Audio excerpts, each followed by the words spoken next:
po siya inborn. Hindi po siya inborn. Ano mo nangyari? Ilan taon na po siya? 14 na ngayon. 40? 14.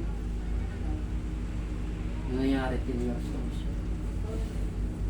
Late development po ang tawag dito eh. 10 years old siya nung nagganyan. So po, Kasi nagano'n pa daw siya. ganun po yung ano eh. Sa bone structure po kasi, yung katulad nito, anterior view, pero parang nakalateral. Ito ang tawag na lateral. Tagilid. Itong anterior, dapat ganito yung tsura niya.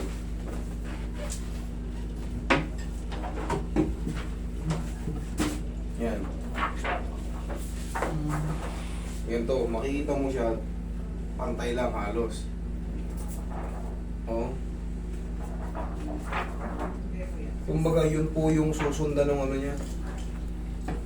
Yun po yung susundan ng bone structure niya. Malalaman natin yan pag inisat ko yung mga paa niya. Pag masakit, ibig sabihin may dislocation. Ibig sabihin may problema. Pero pagka, siyempre ikaw, dislocated yung kamay mo, tuhod mo. Pag diniinan ko yung mga joint mo, aaray ka, dislocated yung dito mo. Pag ginanyan ko yan, pag ano yan, doon mo malalaman. Pero pagka kayo ay inborn, pag tinutupid, dinidiinan, walang masakit, I'm sorry to say, pero dapat yan i-brace. Yung parang may, ano tawag doon, may brace na ano, yung may na-adjust, tinadala sa ortho. Tinadala sa ortho, lalagyan ng parang boots na may ano, para habang bata, sumusunod siya ron. Para yung build ng buto, di ba nakaganyan, hindi habang lumalaki lalo gumaganon.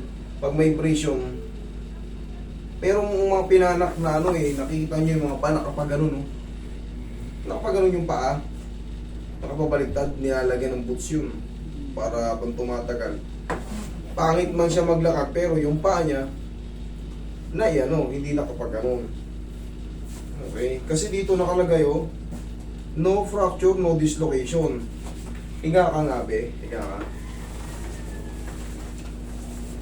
Sige. Sabihin mo sa akin ha, pag masakit ha. Katulad dito, tabingin-tabingi.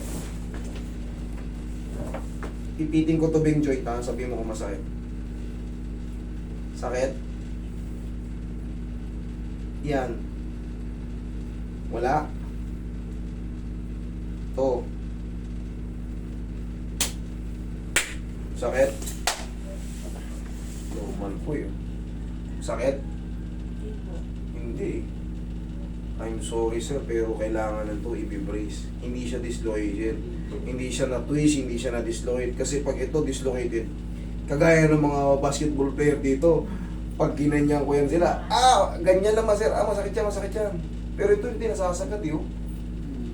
Maluwag yun. Wala. Hindi po siya, ano, kumbaga, late development po.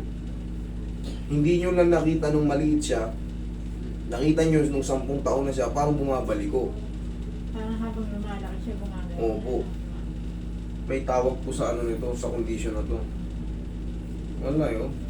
Dapat yan, pag ninamukos mo, tininan mo yung mga joint. Masasaktan siya. Masasaktan siya kasi pag-dislocate. Pero wala. Sa kabila.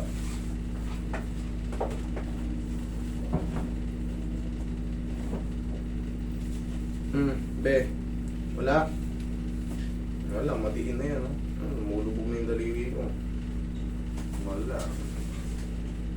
Wala. Nasasaktan ka, be?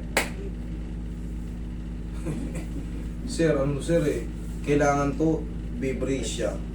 Pasusukatan nyo to sa ortho, ilapit nyo sa ortho. Sa akin po, kahit dayain ko to, ayoko naman yung dayain ko.